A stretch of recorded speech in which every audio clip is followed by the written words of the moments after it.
Buenas tardes a todos los oyentes de La Voz de Montería y la cadena radial Tras la Costa y el canal 13 de Global Visión.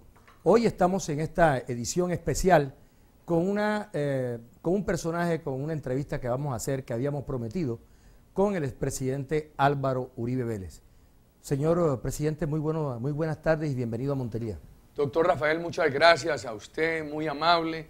Un saludo a todos los televidentes y le agradezco inmensamente la generosidad de invitarme a este programa.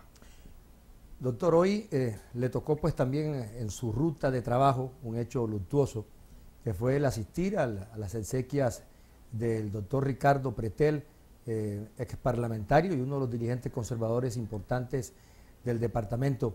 Y pues me imagino que ahí se encontró con toda la clase política del departamento de Córdoba. Usted conocía al doctor Ricardo Pretel y a su familia. Muchísimo, y me apoyaron mucho y les guardo inmensa gratitud. Además alcancé a ser compañero de él en el Congreso. Estaba él terminando su paso por el Congreso y empezaba el mío. Era un señor serio, estudioso, una gran persona, y sus hijos, especialmente Olga, ayudaron mucho en mis campañas a la presidencia. Y he admirado mucho al magistrado, al honorable magistrado de la Corte Constitucional, doctor Jorge Pretel.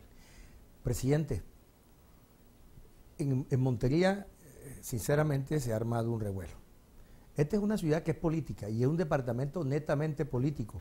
Y es proporcionalmente el de la costa el que más votos aporta y el que más sale y se vive con fervor la política. Pero además de eso, la presencia suya aquí, que es considerado como un hijo más de este municipio, de este departamento, indudablemente que cada vez que usted hace un anuncio, y más cuando riegó la bola o se riega la bola, que posiblemente, porque no, hasta ahora no ha confirmado que va a ir encabezando una lista, uno escucha en los rincones, ¿será verdad? ¿Será mentira? ¿Será que está cañando el presidente? Mi voto se embolató. Yo que iba a votar por fulanito, ahora usted colocó a darle vueltas en la cabeza a mucha gente. ¿Cuál es la realidad de esto, presidente? Doctor Rafa, primero, yo aprecio mucho a Córdoba. Ahora me dijo una señora, gracias, porque usted fue el único presidente que se acordó que Córdoba existía en el mapa. Dije, no, Córdoba no existía en el mapa, existe en mi corazón. Yo quiero mucho esta ciudadanía. Hicimos algo desde el gobierno, faltó mucho.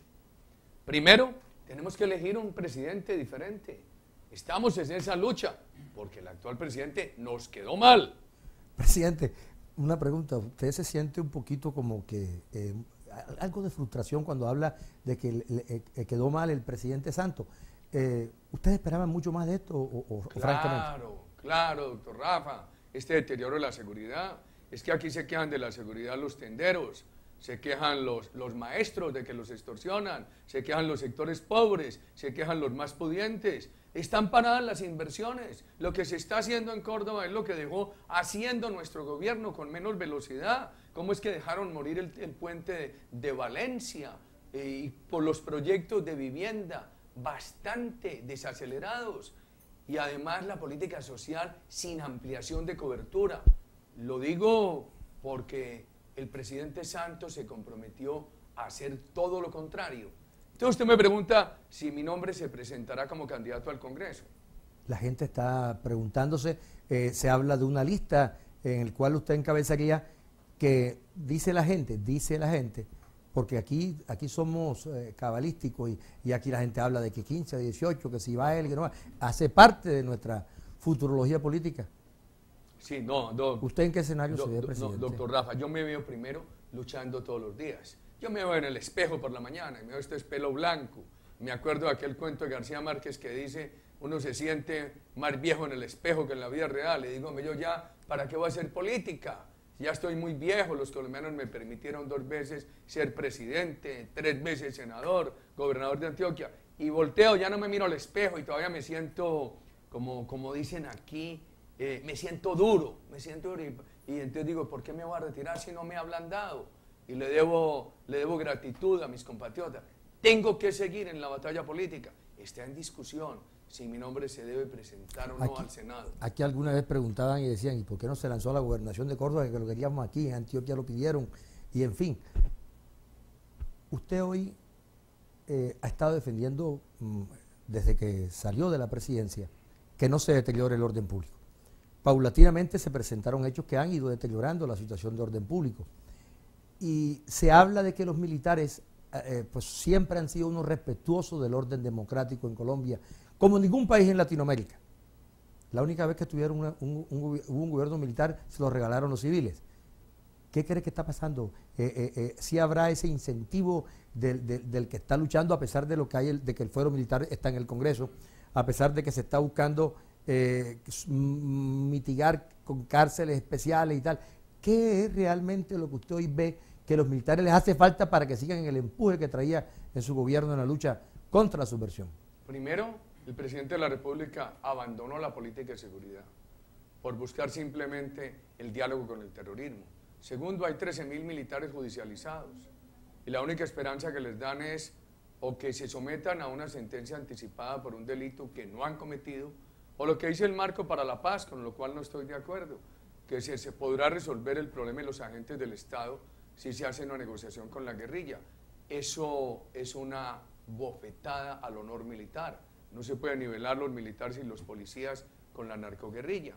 Además, el gobierno dice, les da la orden de que combatan el narcotráfico, pero eso, el gobierno ha perdido credibilidad porque simultáneamente da la contraorden. ¿Cómo? Propone la legalización de la droga. Si yo fuera militar o policía y oigo al presidente decir que hay que combatir al terrorismo, pero al otro día el presidente le permite a la guerrilla que siga asesinando soldados y policías, yo no me arriesgaría. ¿Cómo se puede bombardear a una zona donde estén las BACRI? Mucha gente no ha podido entender cómo discriminar y saber de que no va a haber problemas con la población civil.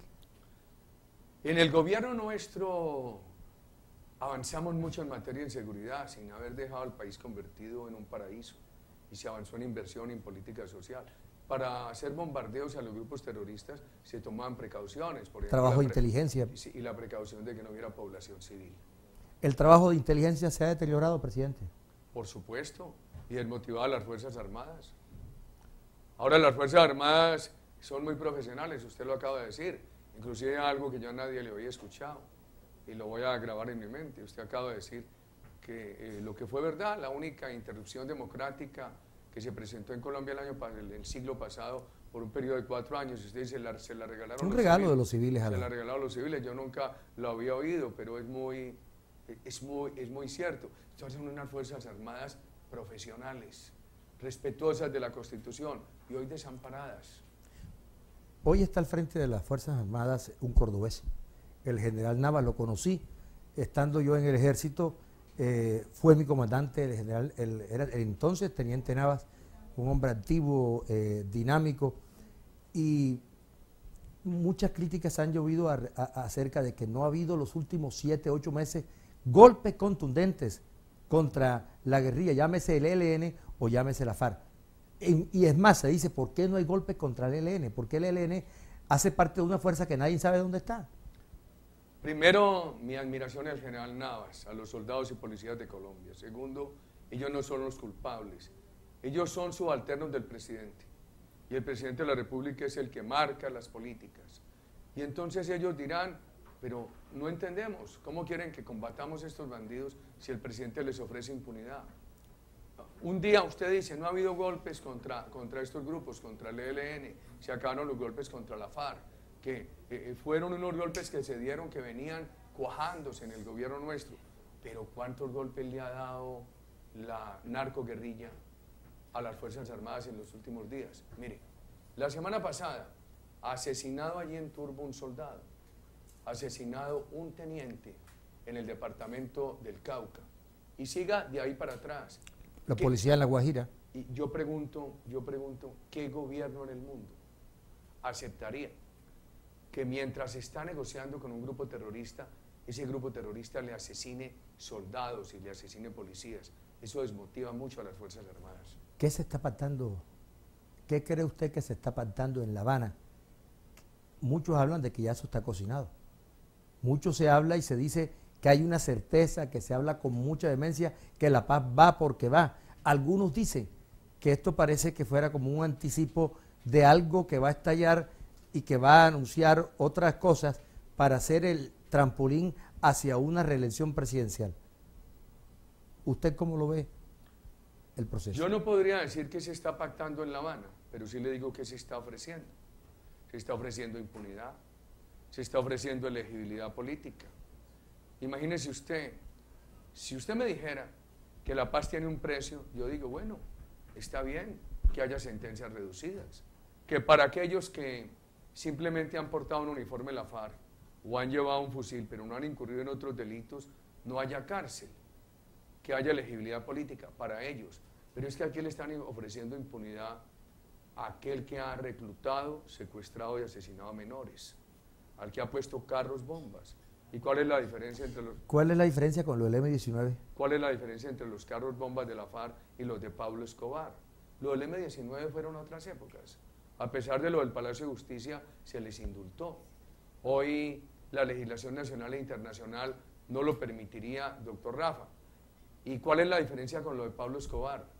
¿Habría aceptado el país impunidad a Pablo Escobar? ¿O cuál es la diferencia con los paramilitares? Nosotros desmovilizamos 35.000 paramilitares, pero no hubo impunidad. ¿Se imagina usted? Estos que están proponiendo hoy la impunidad de la FARC, ¿qué habrían dicho si el gobierno nuestro le hubiera ofrecido impunidad y elegibilidad a los paramilitares? ¿Usted cree que habría que salirse de la Corte Penal para darle todos los beneficios que ellos están pidiendo y no quedar por fuera de lo que la Corte hoy habla de los delitos atroces? Colombia suscribió de una u otra manera, el país quedó en el club de los que no pueden permitir que quienes hayan cometido delitos atroces estén paseándose por las calles, estén en el Congreso o sean presidentes de la República. Mire, un delito, por ejemplo, reciente, de la FARC. Asesinaron los policías y enseguida incineraron los cadáveres. Eso no es solamente una violación de los derechos humanos, sino del derecho internacional humanitario. ¿Cómo van a amnistiar? ¿Cómo van a indultar eso? Y entonces hay personas que están alegando que eso puede dar entrada a la Corte Penal Internacional. Dejemos a un lado esa parte jurídica. Miremos el impacto de ese tipo de procesos. Una paz con impunidad es mal ejemplo. Una paz con impunidad recicla violencia. El gobierno hace ese acuerdo con los que están en Cuba, les legaliza los bienes del narcotráfico, les da impunidad. ¿Y qué van a decir los otros frentes que no han negociado? ¿Qué van a decir Al-Bakri? Va a decir ese frente del Paisa por allá en el Huila, la Teófilo Forero o el de Joaquín Gómez más al sur del país. ¿Usted cree que ellos no están de acuerdo? Yo no lo digo, lo dicen los que conocen el tema, que inclusive uno tiene que saber leer el proceso, porque mientras unos están negociando en La Habana, los otros están aquí asesinando. Entonces los frentes van a decir que ellos seguirán con carros bombas, con extorsión, con secuestros, con delitos, para que más tarde también les den una amnistía como la que le están ofreciendo a los que se encuentran en La Habana. ¿O qué van a decir las Al-Bakri? ¿Cuál es la diferencia entre las Al-Bakri y las FARC? Entonces le dan impunidad a la FARC. ¿Con qué razón, doctor Rafa, le van a negar mañana o pasado mañana impunidad a las Al-Bakri? La paz con impunidad puede ser muy bonita en el papel, pero es una paz que no dura, es un motor reciclador de violencia. Presidente, el país de pronto con tantos cambios que pueden avecinarse, estamos a puerta de cambios en la reforma de la Ley 100, fuero militar. El Congreso tiene una agenda bastante delicada en esta legislatura. Puede llegarse. Aquí una vez le pregunté a usted hace como un año sobre la Asamblea Nacional Constituyente y usted me dijo, hombre, no es prudente, no me parece la vía, aquí hay las vías constitucionales nuestras, nuestro derecho positivo interno da salida.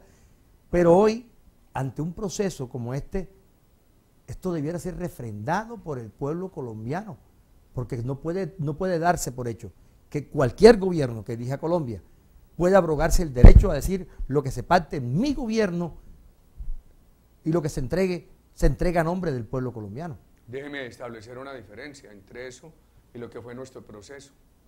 Que no olvidemos la historia reciente. Este país mejoró sustancialmente entre el 2002 y el 2010, y eso fue lo que eligió al presidente Santos. Y la continuidad que le ofreció es la que ha incumplido. Y una de las leyes nuestras fue la Ley de Justicia, Paz y Reparación, pero no hubo objeciones porque no hubo impunidad. Los que cumplieron tienen los beneficios de esa ley sin impunidad. Los que no cumplieron están en las cárceles o extraditados. Ahora lo que pasa es que hay una propuesta de impunidad, que la impunidad en ninguna parte del mundo ha garantizado paz. Bueno, presidente, mucho se ha hablado de algunas coincidencias conceptuales que ha tenido usted últimamente con el presidente Pastrana. La gente dice, ¿será que hay algún tipo de acuerdo en el fondo o es simplemente que el momento político, la circunstancia política y los hechos los colocan tangencialmente que estén de acuerdo en alguna idea? Doctor Rafa, yo no le puedo hablar de otras personas, pero sí le voy a hacer una comparación entre el Caguán y el proceso del presidente Santos. Yo fui opositor del Caguán, tal vez fui una voz solitaria durante muchos años, pero el presidente Pastrana lo prometió en campaña y lo cumplió. Ese fue el mandato que le dieron los votantes y lo estafó la FARC. El presidente Santos, ¿cuál es la diferencia? El presidente Santos no está haciendo lo que prometió en campaña, está haciendo todo lo contrario. Y en lugar de ir logrando la paz, se ha venido deteriorando la seguridad, que es el camino de la paz, pero no solamente la seguridad, sino también la política social.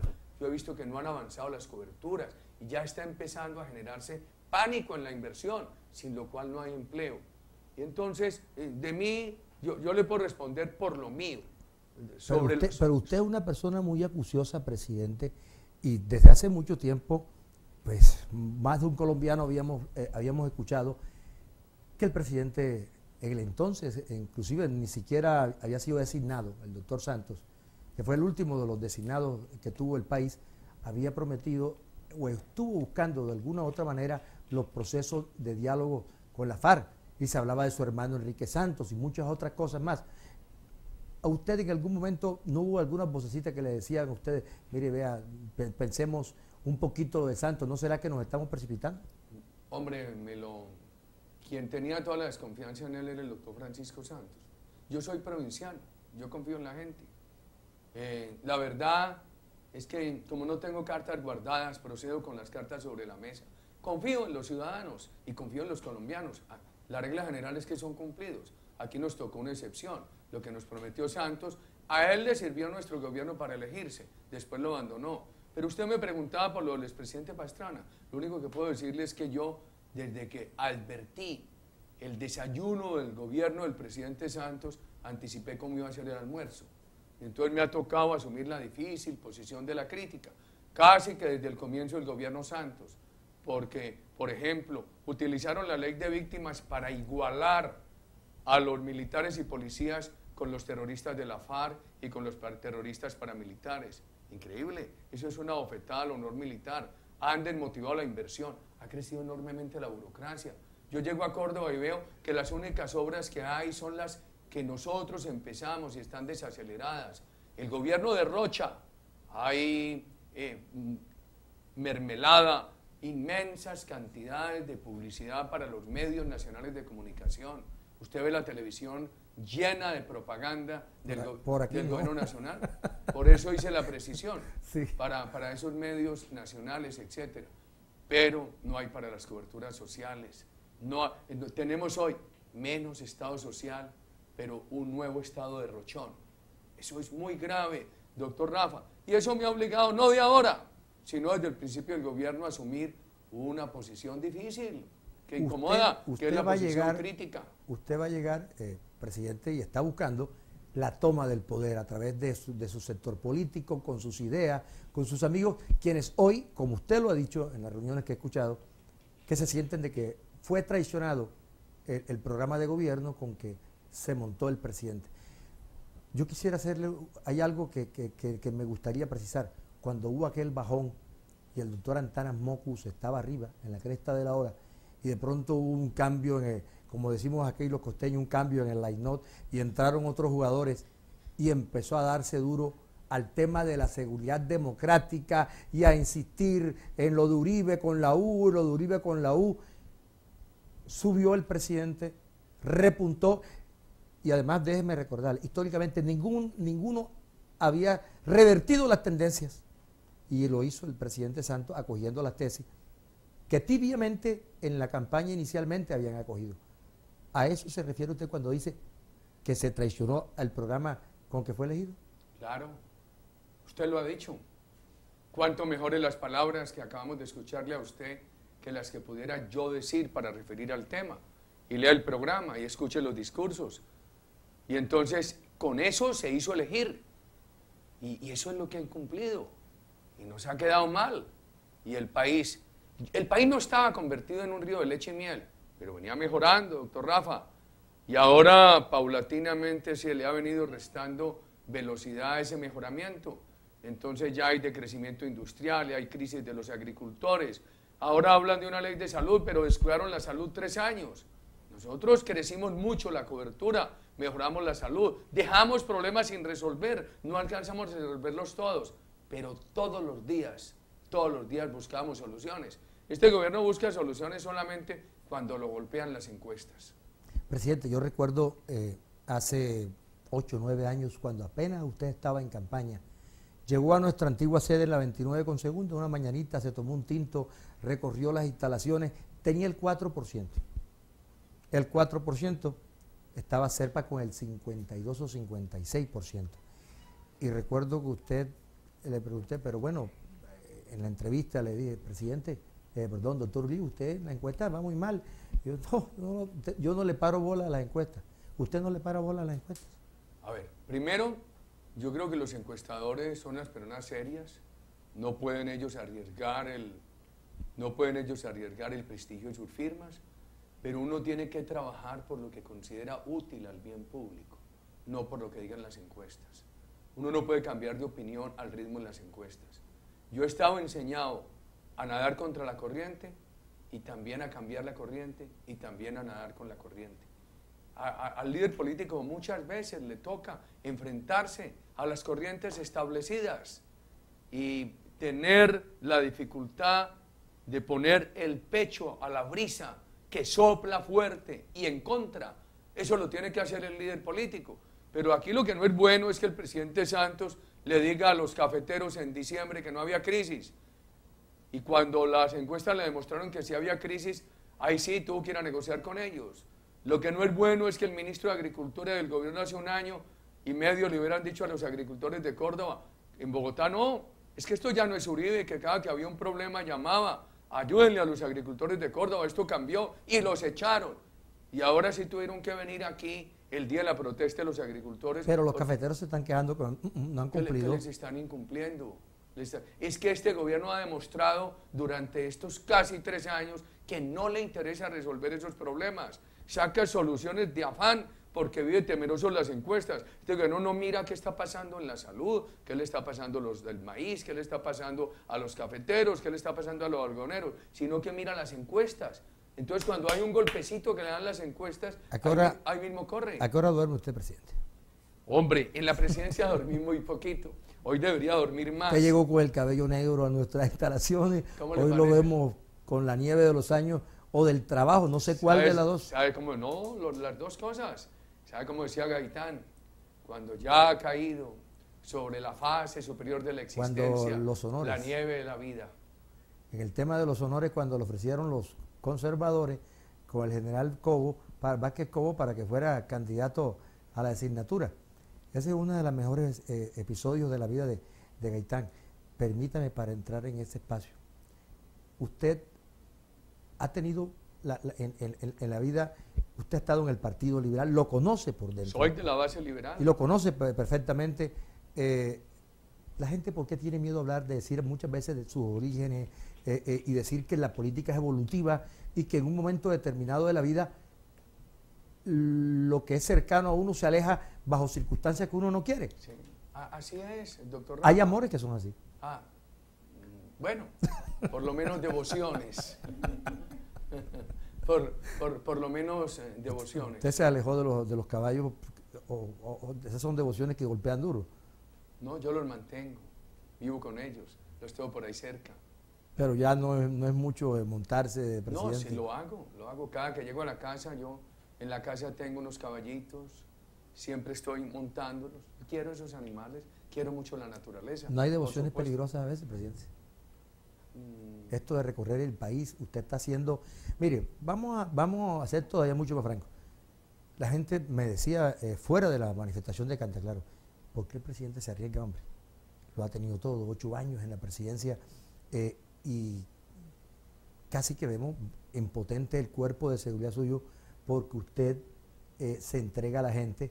Y aquí decía yo, mire, solamente esto lo hace Shakira, Carlos Vive, de reunir, y el presidente Uribe, de reunir sin la alimentación de los medios de comunicaciones, porque la verdad que no hubo ningunos anuncios para la reunión. Y usted hizo un recorrido en un barrio que tiene una zona difícil, donde hay episodios de violencia que permanentemente, desafortunadamente, se dan. ¿Usted no le da miedo, presidente? Rafa, le quiero contar una cosa. Yo a esas comunidades les debo gratitud, les debo cariño. Lo están escuchando hasta ahora. Me han apoyado mucho.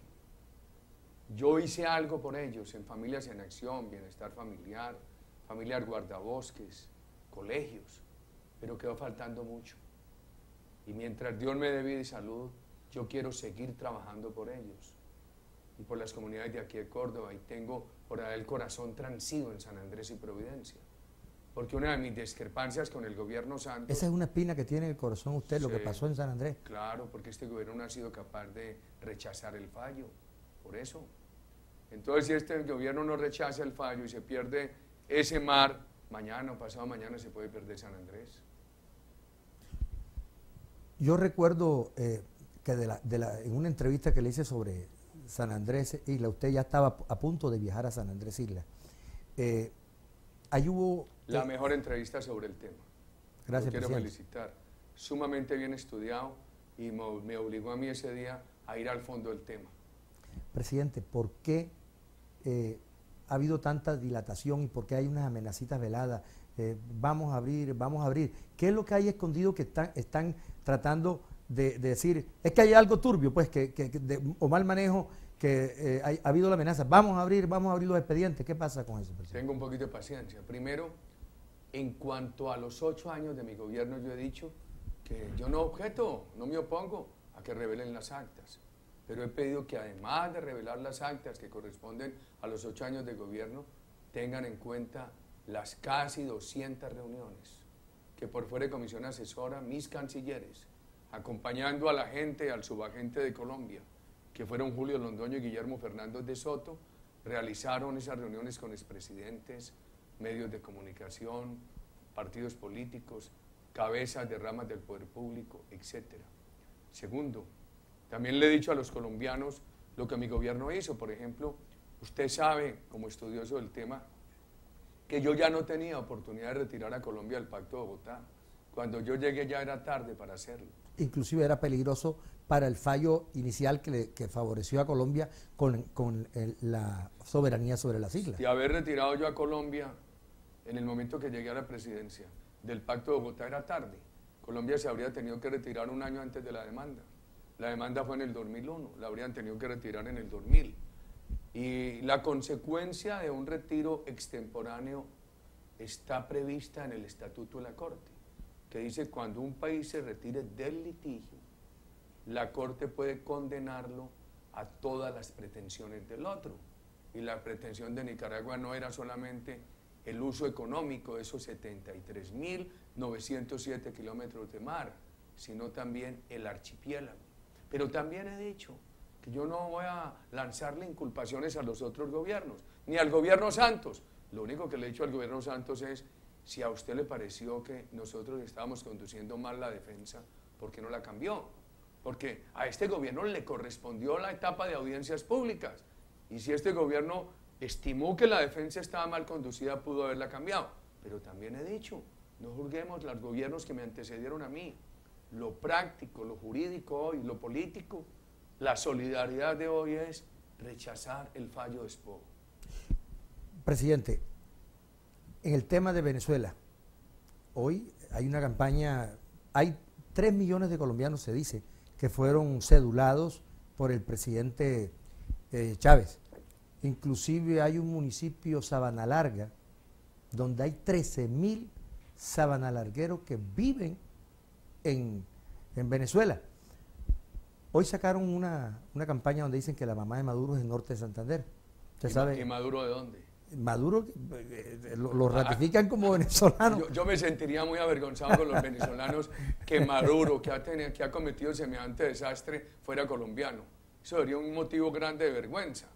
Porque tener que decir uno que Maduro es colombiano, cuando en los años que Maduro ha estado en el gobierno, Venezuela dejó de ser un país pacífico y pasó primero a 4.000 asesinatos. Ahora el gobierno dice que el año pasado fueron 16.300.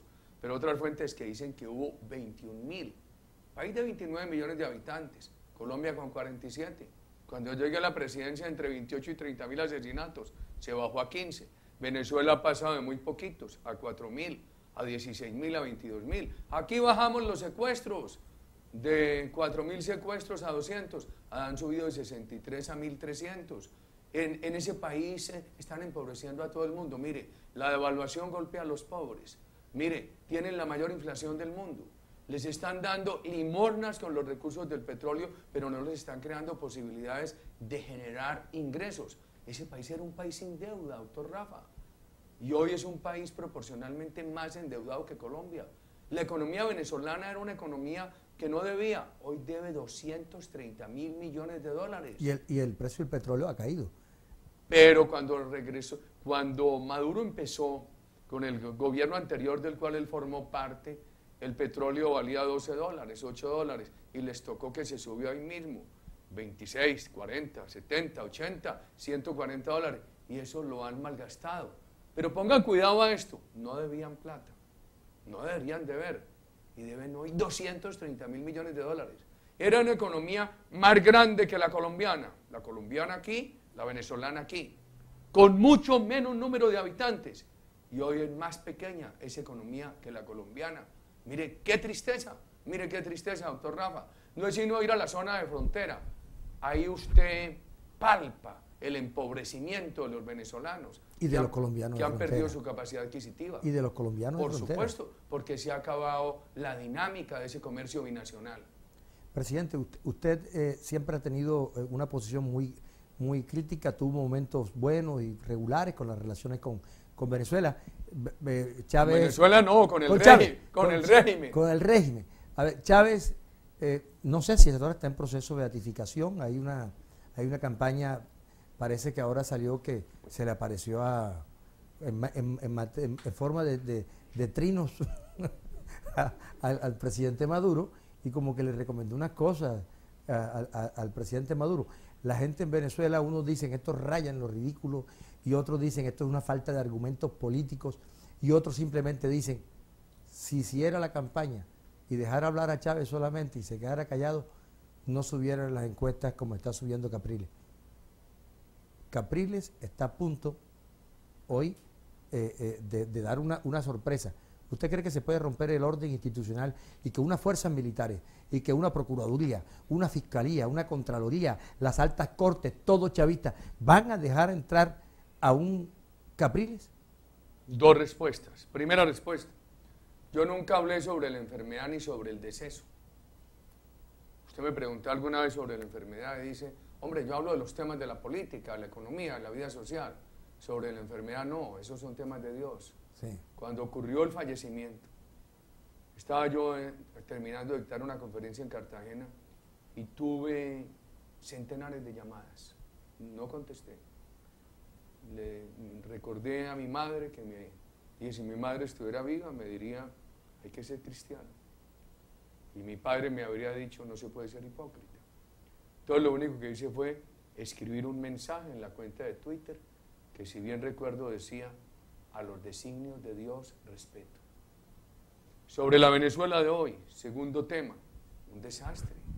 El empobrecimiento de Venezuela, la entrega de Venezuela a Cuba, la inflación de Venezuela golpeando a los pobres, la devaluación golpeando a los pobres, las políticas sociales no son sostenibles porque allá no están creando riqueza, solamente se están gastando la bonanza petrolera. Entonces, yo lo que he hecho es combatir ese régimen, porque además ese régimen ha sido patrocinador del terrorismo colombiano. Y una de mis diferencias con el presidente Santos es esa. Rafael, usted recuerda la historia reciente de Colombia mejor que yo. ¿Qué decía el ministro Santos y el periodista Santos del régimen de Venezuela? Era el más crítico. el más agudo crítico, en todo el continente se hacía aplaudir, criticando al régimen de Venezuela. Se hizo aquí elegir en parte, con una posición muy firme la de nuestro gobierno.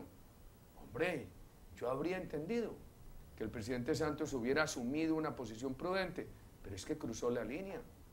Pasó de ser el gran crítico cuando denunciábamos la presencia dolosa por parte del gobierno de Venezuela, de la FARC y del ELN en Venezuela, pasó a convertir al régimen de Venezuela en el promotor de la paz de Colombia.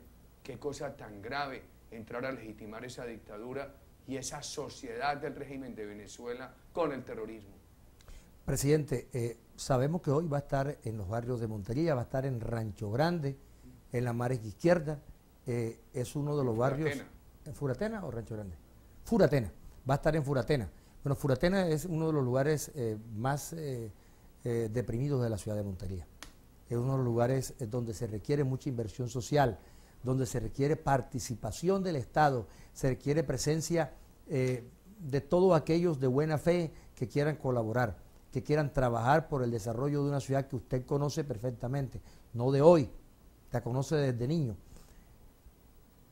¿Qué le gustaría, presidente, ya saliéndonos de todo este ámbito y este tejemaneje político, usted que le gusta mucho la parte del paisaje, que usted ve usted una vez dijo, me gustaría que estuviera toda la alameda que hay llegando uno de Lorica, ojalá se arborizara y se colocara y una ronda que llegara siquiera hasta Lorica.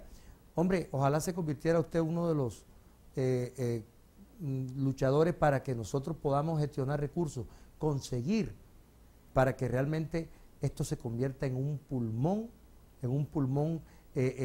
importante de desarrollo, de trabajo, de extensión, de todo, y que sobre todo se genere lo que aquí nosotros queremos, el empleo. Esta es una ciudad que hay mucho desempleo, presidente, es una de las ciudades que más tiene el alto índice de desempleo, que sobrepasa el 15%. Es la ciudad de la que más tiene desempleo. Usted sabe que nosotros hemos recibido aquí albergado todo tipo de violencia. Uno, desde cuando el EPL, y usted sabe que mi padre fue víctima, nuestra familia del secuestro y asesinato cuando Caraballo. Aquí hemos recibido la violencia del Urabá antioqueño, los desplazamientos, las masacres y todo. Esta es una tierra que ha acogido a todo el mundo. Usted es nuestro embajador, por culpa de usted, el segundo presidente que más ha venido a Córdoba es Santos. Después de usted, el que más ha visitado, hoy rompió los récords, el que más... Pero bien a raticos. Nosotros nos gastábamos días enteros conversando con la ciudadanía. Llegan a Poima, se quejan de que no va. Bueno, lo que pasa es que van a otras cosas. Me voy a referir a esos temas, si me lo permite. Hombre, a mí me duele que este gobierno en 3 años no haya avanzado la inversión en Córdoba ni en el país. Están haciendo las obritas que nosotros dejamos. Y dejaron morir, por ejemplo, el puente de Valencia. Me decía el gobernador que le van a mandar un dinero para ayudarle a que continúe. Ojalá. Hay 10.000 millones, dijeron. Ojalá, ojalá. Me duele mucho que este gobierno, que debió hacer redistribución de regalías, era normal. Las regalías valían 2 billones cuando yo llegué. Gracias a la herencia de inversión del gobierno nuestro quedaron valiendo 9. Es normal que haya redistribución, pero este gobierno hizo despojo y además centralizó. ¿Cómo le parece? Este gobierno no le ha permitido a la región Caribe tener autonomía para manejar las regalías. Dependen de que... ¿Usted está de acuerdo con la posibilidad de las autonomías de manejo de regalías? Sí. Y podría ser un manejo regional autónomo, de acuerdo a unos lineamientos de un plan nacional de desarrollo. ¿Usted ve una Antioquia también en una región autonómica también? En esos temas. El desarrollo no se ha hecho en la Constitución. En esos sin burocracia. Alguna vez le decía al doctor Verano... Yo le dije a usted una vez, presidente, es que automáticamente podrían darse cambios tan importantes como reorientar, en vez de 8 asambleas en la costa, que valen y tienen un costo enorme, podía haber un parlamento regional. Lo propusimos nosotros en aquel referendo de 2003. Eso podría ser, pero mire, ahora han centralizado más. Hay un veto del gobierno nacional a esos proyectos. Y ya, déjenme hablar algunas ilusiones aquí. Qué bueno que esta ciudad por lo menos tuviera desde el batallón, desde la brigada en el extremo sur, hasta Mocarí, Garzón, en la Ronda del Sinú. Porque esos espacios verdes igualan a la gente. El rico vive en una casa, el pobre en otra, pero en el parque quedan igualitos. Además eso es lo de mostrar de Montería. Yo gozo mucho cuando veo a los ciudadanos de aquí caminando con sus hijitos por la Ronda del Sinú. Segundo, que resolver todo el problema del alcantarillado, no vertir al río aguas contaminadas, limpiarlas antes de vaciarlas al río, un saneamiento de aguas usadas. Tercero, usted recuerda que yo me puse al frente de manera personal de hacer la ciclorruta CRT y de cuando empezamos a hacer la doble calzada, arborizar del aeropuerto a Montería. Y eso está en una sombra bonita, así debería estar toda la ciudad. Hombre, Rafa, pide aquí que arboricen del aeropuerto a Cereté y a Ciénaga y que no dejen llenar eso de áreas comerciales, sino árboles, árboles, que haya sombra. Yo fui a la ciudad de Singapur por razones de trabajo el año pasado. La ciudad de Singapur está en la línea ecuatorial, está en la misma latitud de Buenaventura, el mismo clima, pero ya es una ciudad de primer mundo. Y le dije a un señor que me llevaba en un carro, me para y llevo estos arbolitos. Y eran unos árboles como los de acá. Y pregunté, ¿por qué los sembraron esos campanos? Y me dijeron, porque dan sombra, pero al mismo tiempo permiten una filtración de rayos y crece el jardín debajo. Y habían logrado bajar la temperatura de esa ciudad en 4 grados. Imagínense, qué bueno eso para el bienestar de la gente y un tema social. Yo creo que en el gobierno nuestro dimos pasos, pero no suficientes. No le voy a hablar sino de un gran reto social, que todos los niños que están en los establecimientos escolares puedan tener las 3 comidas, que todos los bachilleres de Colombia, que son más de 800.000, que se gradúan cada año, cuando yo llegué a la presidencia eran 320.000, que todos puedan entrar a la universidad o a una tecnología. Y si entra un muchacho a una tecnología del SENA. ¿Usted cree que no se puede hacer una... Aquí le tiene miedo la gente a la palabra revolución. A mí me fascina la palabra revolución, porque se han abrogado a la izquierda el tema de que la revolución es izquierda. No.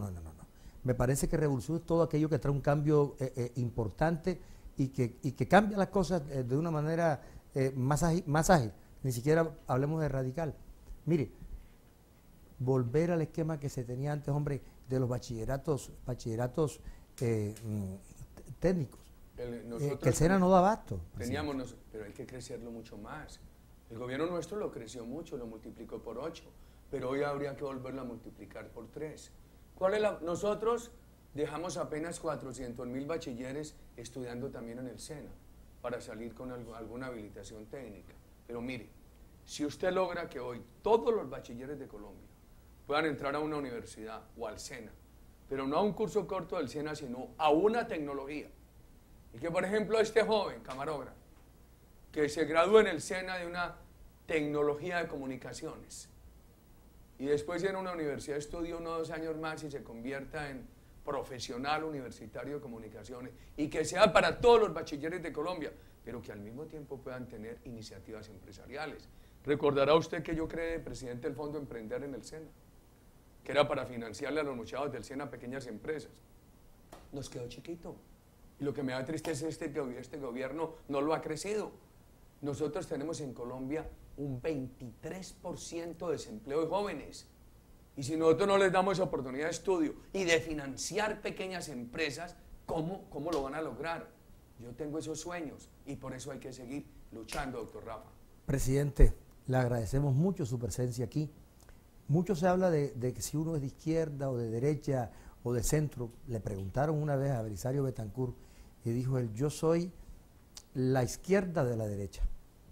¿Usted cómo se ubica en un momento, hoy en una vida, no podemos hablar de reposo político porque aquí no hay reposo del guerrero?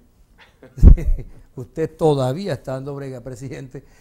¿Cómo se ubica hoy, después de 8 años, que no rompe todo un esquema de muchos años en el que no había en el país un presidente que pudiera tener una continuidad y que terminara el periodo de los 8 años? Que esa había sido otra de los problemas grandes que tenían quienes entraban a un segundo periodo. Yo creo en un equilibrio entre la seguridad la inversión y la política social. La seguridad no es guerra. La seguridad lo que hace es evitar la guerra.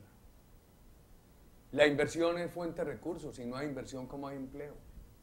Por ejemplo, yo he pensado, mi gobierno estaba creando condiciones para que aquí hubiera mayor productividad en el maíz y en el algodón, pero inversiones en agroindustrias.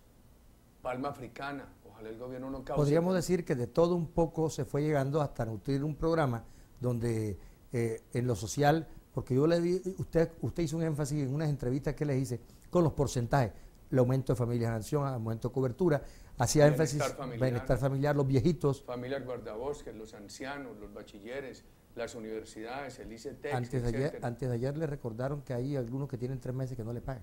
¿Cómo le parece? ¿Cómo le parece? Entonces yo creo en ese equilibrio, doctor Rafa. Creo en el equilibrio de la seguridad, la inversión y la política social. Pero si no hay seguridad, no hay inversión. Por ejemplo, uno debería llenar el sur de Córdoba de bosque comercial.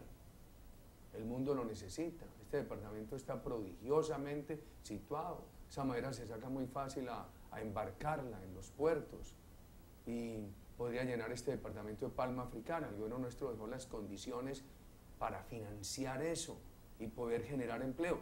Quítele la tierra a los corruptos, pero no le genere pánico a la gente honorable. Mire, la misma ganadería.